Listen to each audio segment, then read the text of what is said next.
공시족 40만 시대 대한민국 최고 강사의 적중 강의 만나보겠습니다. 공무원 시험 합격의 길로 여러분을 초대합니다. 노량진 특강!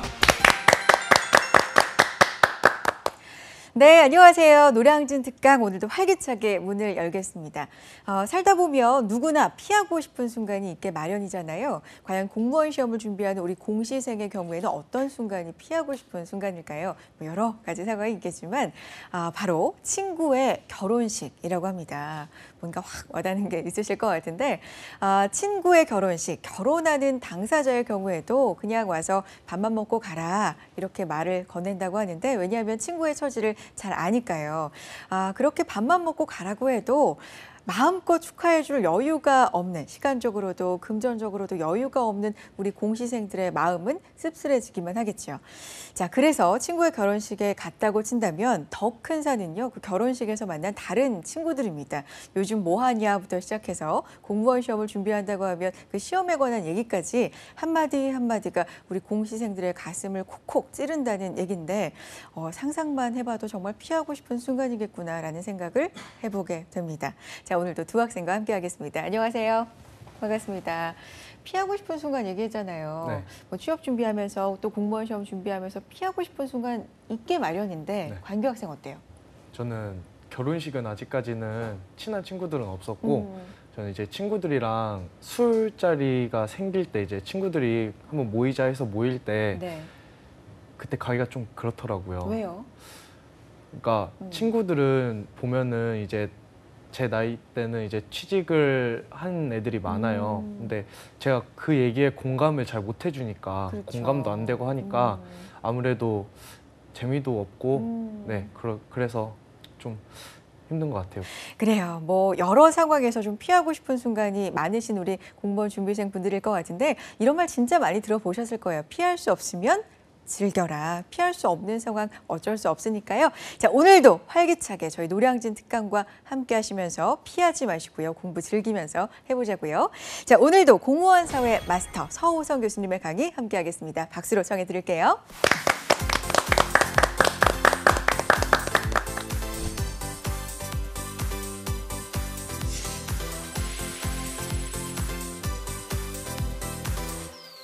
안녕하십니까. 이해는 점수와 통한다. 여러분들의 서우성 강사입니다. 반갑습니다.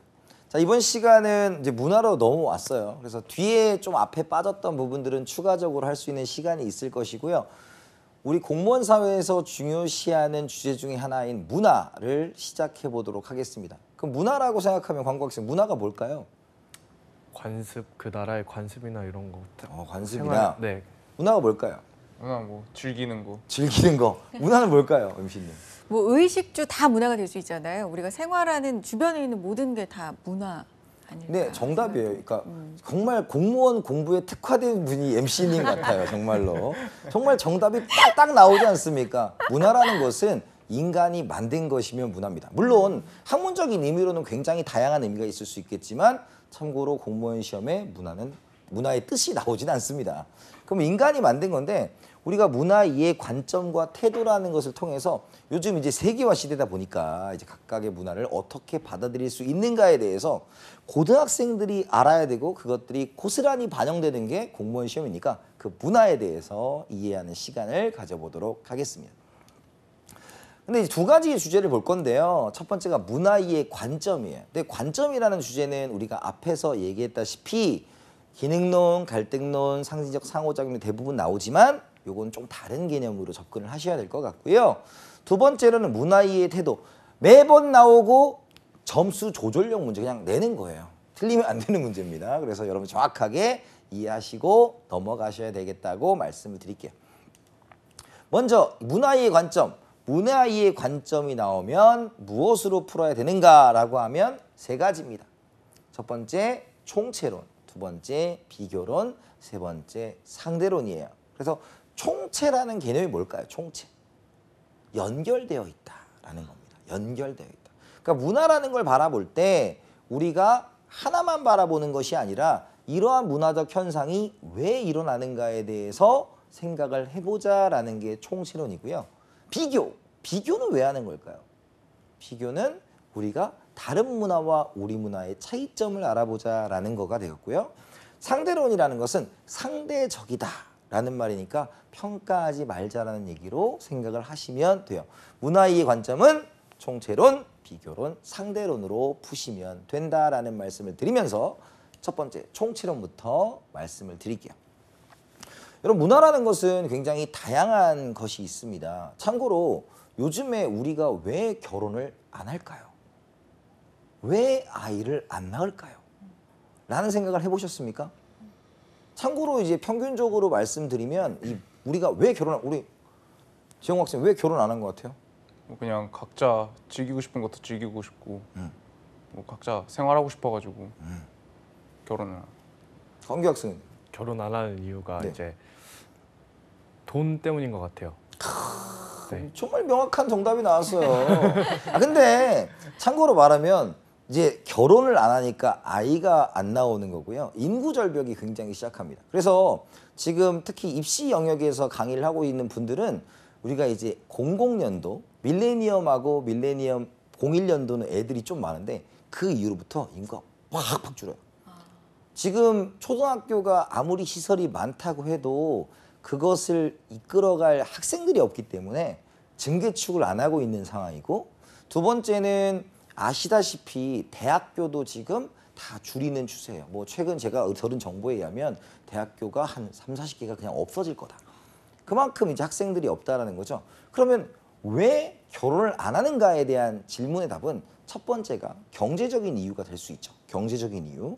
왜? 결혼할 때 최근 연구 결과에 의하면 결혼할 때 들어가는 비용이 2억 8천만 원 정도가 된다.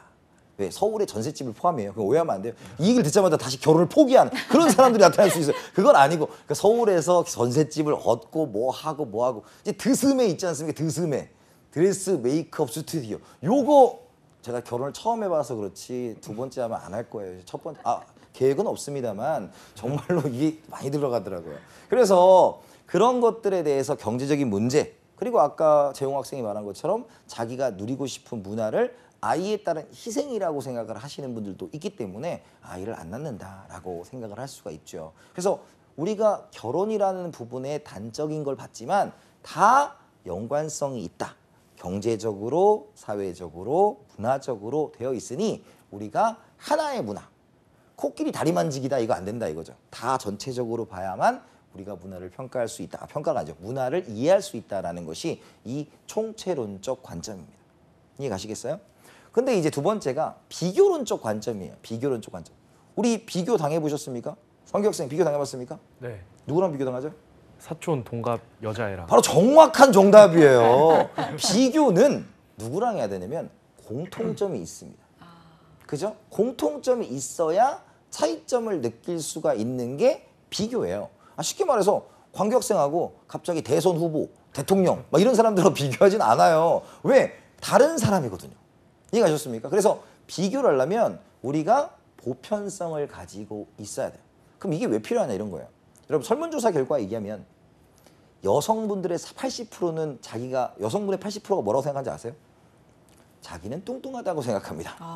그러니까 다이어트가 필요하다라고 하는 것이 여성분들이고요. 남자의 80%는 어떻게 생각하는 줄 아세요? 나 정도면 됐다라고 생각합니다. 나 정도. 거울을 보고 나 마음에 들어. 나 괜찮아. 이런 남자들의 그러한 자부심이 있다는 거죠. 그런데 우리가 비교를 하게 되면 동일한 남자에 비해서 비교를 해봤을 때 다른 분하고 어떻게 비교하냐에 따라서 내가 다르게 느껴질 수가 있죠.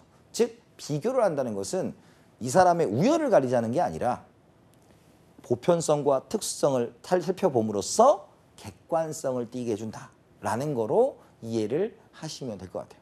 그럼 이게 출제가 어떻게 되느냐? 이렇게 출제가 되는 거예요. 우리가 만약에 토기라는 것을 한번 생각을 해보세요.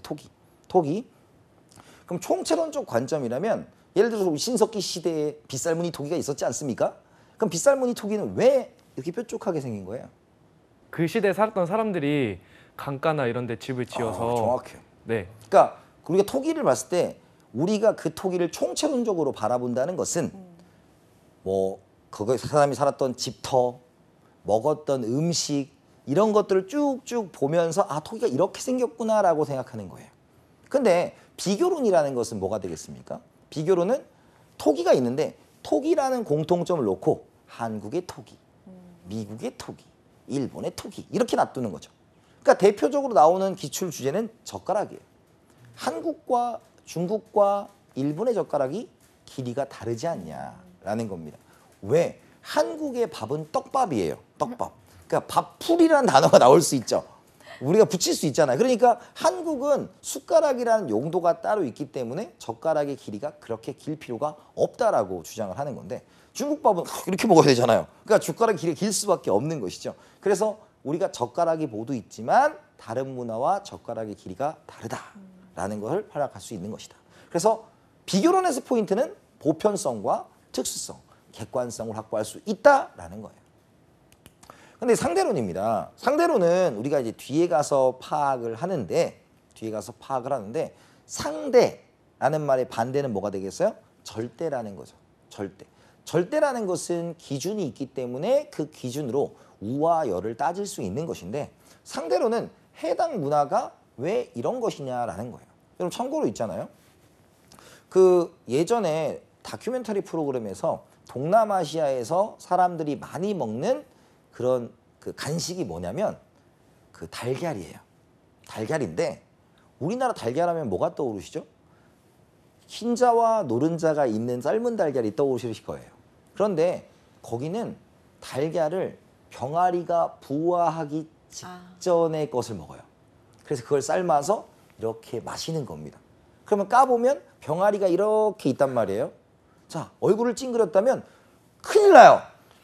왜? 우리는 문화를 평가하면 안 되는 거죠. 나름의 그런 문화가 있다. 왜 그런 것이냐면 거기는 땀을 많이 흘리는 곳이기 때문에 단백질을 계속적으로 보충해 줘야 되는데 그 단백질에 보충하는 요소가 그 달걀에 있는 병아리에서 나오기 직전 거기서 이제 먹는 거예요. 그러니까 그것도 나름대로 있는 거죠. 그래서 여러분들 우리나라에서 가장 충격적이었던 게 뭐냐면 여러분들 심현식 씨 주연의 올드보이라는 영화가 있어요. 그 영화를 그 칸에서 반영을 했을 때 4명이 실신해서 나갔어요. 왜요? 자, 이유가 뭐냐면 우주 괴물을 먹고 있는 장면이 나왔거든요. 낙지가 살아서 입에 붙어 있는 장면이 있죠. 그 장면에 사람들이 너무나 놀란 거예요. 왜? 여러분 생각해 보세요. 외국 영화에서 우주 괴물은 오징어입니다. 낙지예요.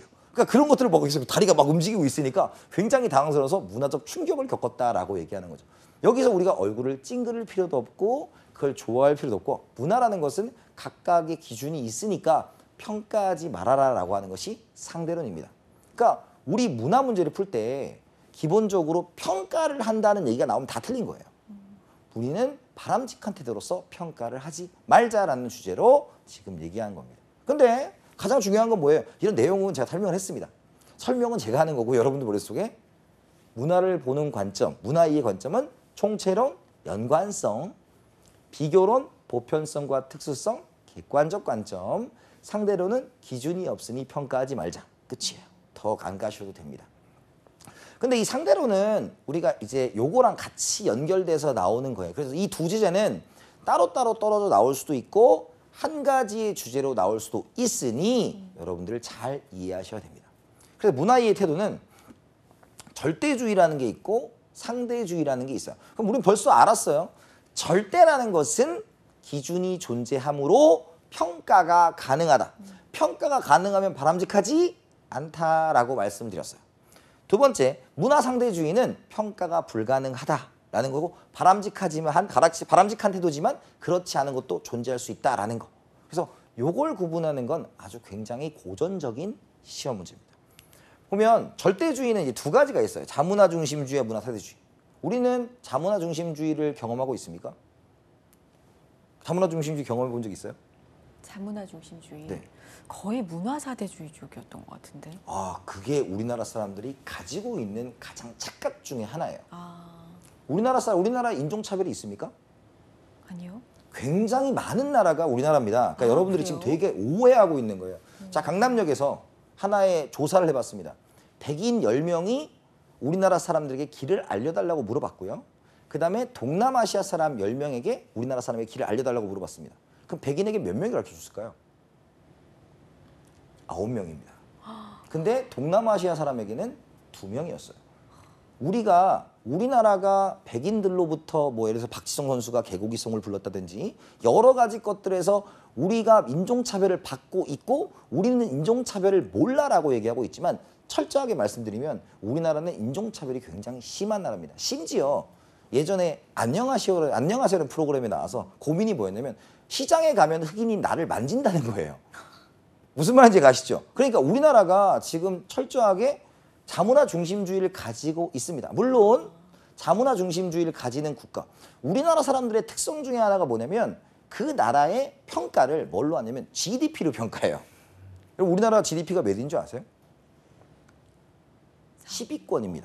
근데 우리나라 뒤가 호주예요. 그 뒤가 러시아입니다. 우리나라는 절대로 작은 나라가 아니에요. 경제적으로 봤을 때. 자문화 중심주의는 우리 문화를 기준으로 타 문화를 평가하는 겁니다. 평가하는 거. 그래서 최근에 있었던 정글의 법칙이라는 프로그램에서 남규리 씨가 그 애벌레를 먹는 장면이 나왔어요. 거기서 눈이 찌그러졌다라고 하면 요거예요.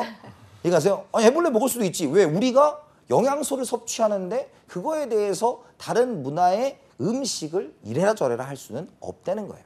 그래서 자문화 중심주의는 우리 것을 중심으로 외부의 것을 판단한다라는 것, 무시한다라는 것을 우리가 자문화 중심주의라고 하고요. 자문화 중심주의의 대표적인 것은 뭐 중화사상, 중국권에서 하는 거 있고 서양 쪽에서는 동양의 것을 무시하는 뭐 이런 것들이 있고 우리나라 사람들은 동남아시아 사람을 무시하는 경향을 어느 정도 갖고 있다. 그래서 자문화 중심주의에서 가장 우리 현실에서 있었던 건데 예전에 물감에 살색이라는 게 있었습니다. 네, 살색 자체가 자문화 중심주의예요. 그래서 지금은 살구색으로 바뀌었습니다. 그게 자문화 중심주의예요. 문화 사대주의는 뭐예요? 아, 이 문화가 너무 좋아라는 거죠. 예를 들어서 우리 여성 여러분들, 제가 이제 시골에서 올라와가지고 제가 문화 충격을 하나 얻었던 게 문충 얻었던 게 뭐냐면 채널 가방이었어. 채널 가방. 난 채널인 줄 알았어요. 근데 그게 시아모 가방이었더라고요. 그러니까 무슨 얘기냐면 우리가 이제 여성분들이 명품, 남자분들도 마찬가지고 우리가 여러 가지 외국 물건에 대해서 좋아하고 그것을 따르고자 하는 것을 우리가 문화 사대주의라고 합니다. 우리가 내용은 쭉 이렇게 있죠. 근데 중요한 거는 항상 뉘앙스를 판단해야 돼요. 그러면 우리는 이제 뉘앙스를 파악했어요. 자문화 중심주의는 우리 것이 최고다라고 말했고 문화 사회주의는 너희 것이 최고다라고 얘기하는 거죠. 그럼 장점이 뭐겠어요? 자문화 중심주의. 자, 생각해 보세요. 자, 우리 재홍 학생, 임진왜란은 우리가 진 전쟁입니까? 이긴 전쟁입니까? 이긴 전쟁. 이긴 전쟁이죠. 근데 네. 왜 이겼을까요? 그냥 저희가 잘 싸워서. 아, 잘 봐요. 그럼 우리 일제강점기에 만약에 저는 이런 이건 좀 역사적인 얘기니까 그만하고 근데 이제 우리가 임진왜란을 이긴 전쟁이라는 것은 우리가 일본에게 지배당하는 것을 참을 수가 없었던 거예요. 왜냐면 일본은 우리가 우월의식을 갖고 있습니다. 우리가 문화를 전해준 나라. 우리가 이만큼 발전시킨 나라라는 그런 게 있기 때문에 우리가 문화적 우월성을 갖고 있어서 뭉칠 수 있습니다. 일본이 쳐들어와? 우리는 이길 수 있어. 일본을 몰아내야 돼. 그래서 자문화 중심주의 장점은 자문화의 정체성을 지키는데 굉장히 도움이 됩니다. 하지만 우리 것만 요구하면 친구들 중에서 자기 주장이 굉장히 강한 사람은 뭐가 될까요? 왕따. 고립. 왕따라는 표현을 쓰지 맙시다. 고립된 사람이 되겠죠. 고립된 사람. 자기 얘기만 하는 사람은 고립된 사람이 됩니다. 그래서 국제적 고립을 가져갈 수 있고요. 거기서 조금 많이 나온 단어가 문화 제국주의. 문화로서 그 나라를 먹어버리겠다. 그 다음에 국수주의. 우리의 것만 지키겠다. 그래서 자문화 중심주의 대표적으로 나오는 게 흥선대원군의 세국정책 같은 것들이 여기에 나올 수가 있는 것입니다. 근데 사대주의는 어때요? 우리가 외부의 것을 보고 배우는 거죠. 보고 배우는 겁니다. 따라서 우리가 모방을 통해서 발전을 하는 것까지는 좋은데 우리의 것을 아예 지워버릴 수 있는 거죠. 그러니까 발전에는 용이하나 우리의 것의 정체성이 사라질 수 있다는 게 문화 사대주의가 된다고 볼 수 있습니다. 그래서 자문화 중심주의는 좋은 점은 정체성 수립, 단점은 국제적 고립, 그다음에 국수주의, 문화 제국주의가 되겠고요. 여기선 우리의 발전에 용이하지만 우리의 것을 잃어버릴 수가 있다라고 보시면 돼요. 근데 문화 상대주의입니다. 근데 문화 상대주의도 두 가지가 있어요. 우리가 극단적 상대주의라는 게 있습니다. 극단적 상대주의. 최근에 봤었던 뉴스 중에 가장 슬픈 뉴스가 뭐였냐면 우리가 어떤 신혼부부가 마다가스카르로 신혼여행을 갔답니다. 근데 가이드가 식인종이었어요. 그래서 그냥 사라졌어.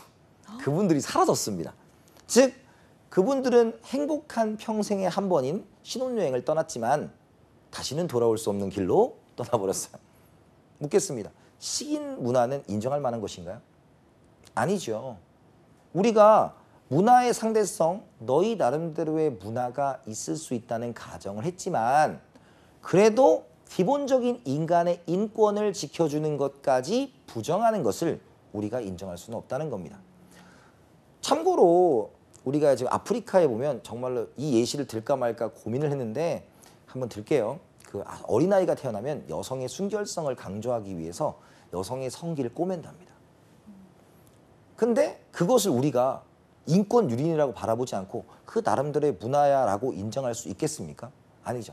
그래서 상대주의는 바람직한 상대주의, 기본적인 인권을 인정해주는 상대주의는 당연히 필요하지만 인권을 무시하는 상대주의는 배격의 대상이다라는 것까지 기억해 두시면 여러분들이 완벽한 공부를 할 수가 있는 겁니다.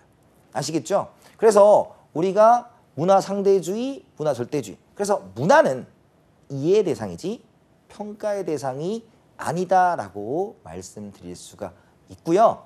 이 두 가지 주제가 굉장히 빈출되고 난이도는 어렵지 않지만 이것을 틀리면 여러분들 내년에 또 공부하셔야 돼요. 정말 근데 저는 이렇게 생각하거든요.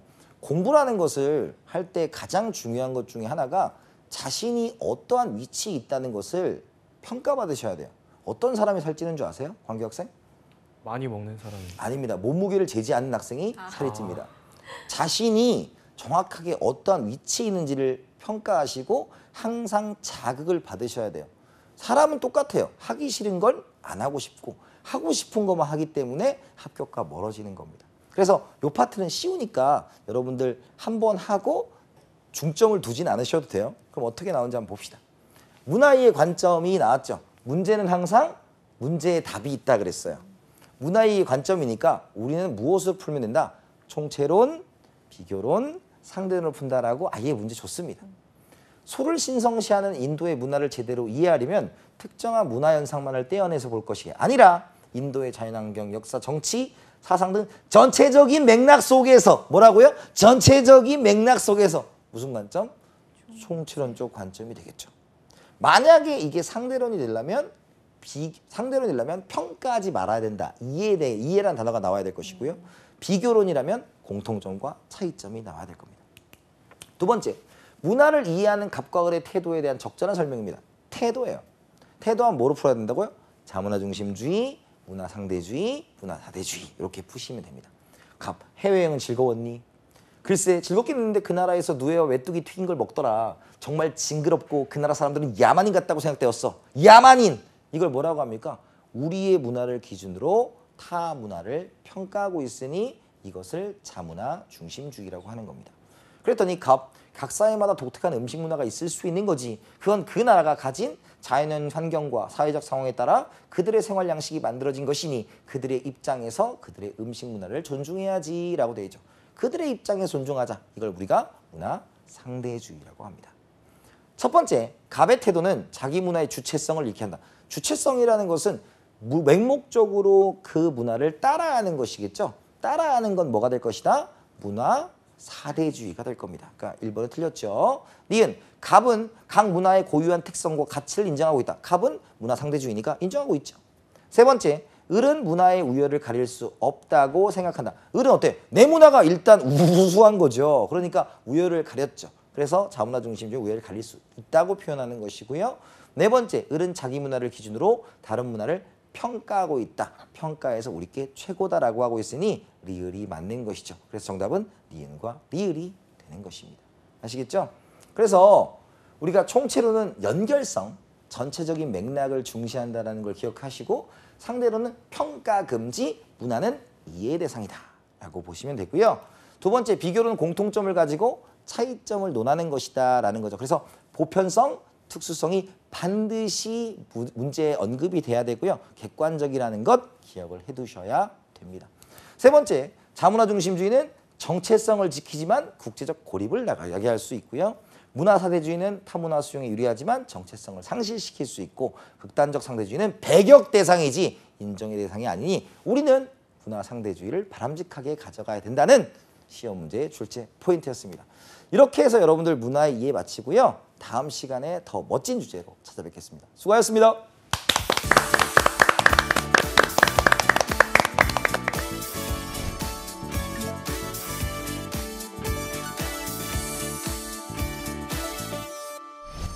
공무원 사회 마스터 서호성 교수님과 강의 함께했습니다. 오늘은 문화에 대한 이야기였는데 내가 다른 나라의 문화를 어떤 관점으로 보고 있었더라 좀 돌아보게 되는 그런 시간이었던 것 같습니다. 재용 학생 어땠나요? 일단 말씀하신 것처럼 일단 굉장히 쉽게 느껴졌고 일단 그래도 맞추려면은 제일 중요한 건 일단 사례를 들면서 그렇죠. 어떨 때는 어떻고 어쩔 때 어떤다 이거를 비교를 해서 하는 게 제일 중요한 것 같다 생각을 했어요. 맞아요. 이 부분이 비교적 좀 쉬운 부분이기 때문에 놓치면 큰일 난다고 말씀하셨잖아요. 그러니까 사례 중심으로 좀 이해해가면서 문제 열심히 풀면 문제 없지 않을까라는 생각 해보게 됐습니다. 자, 노량진 특강 마칠 시간이 됐습니다. 앞서서 우리 공무원 준비생들은 어떤 상황을 피하고 싶나 이야기 나눠봤잖아요. 친구의 결혼식이라고 말씀을 드렸는데 그렇다면 공무원 시험에 합격한 실제 지금 공무원분들은 피하고 싶은 순간이 없을까요? 한번 물어봤습니다. 물론 피하고 싶은 순간이 있다고 합니다. 뭐냐면요. 정말 끈질기게 성실하게 끈기를 가지고 민원을 제기하는 일명 프로 민원러들의 어떤 민원들을 굉장히 피하고 싶다라고 말씀을 하시는데 우리 공무원 준비하면서는 그렇잖아요. 공무원만 되면 피하고 싶은 순간도 없고 마냥 다 행복할 것 같지만 사람은 자기 위치에서 누구나 묵묵하게 자신의 시간을 견뎌내고 있다는 것 다시 한번 상기시켜주는 그런 내용인 것 같습니다. 자, 오늘도 한 시간 묵묵하게 견디시면서 10시간 공부하시는 그런 하루로 만드시길 바랍니다. 자, 오늘 공부하신 내용 다시 듣고 싶다, 놓친 부분이 있다 하시는 분들은요. 유튜브와 한국직업방송 홈페이지 통해서 다시 보실 수 있습니다. 놓치지 마시고 챙겨가시고요. 다음 이 시간 인사드리죠. 고맙습니다.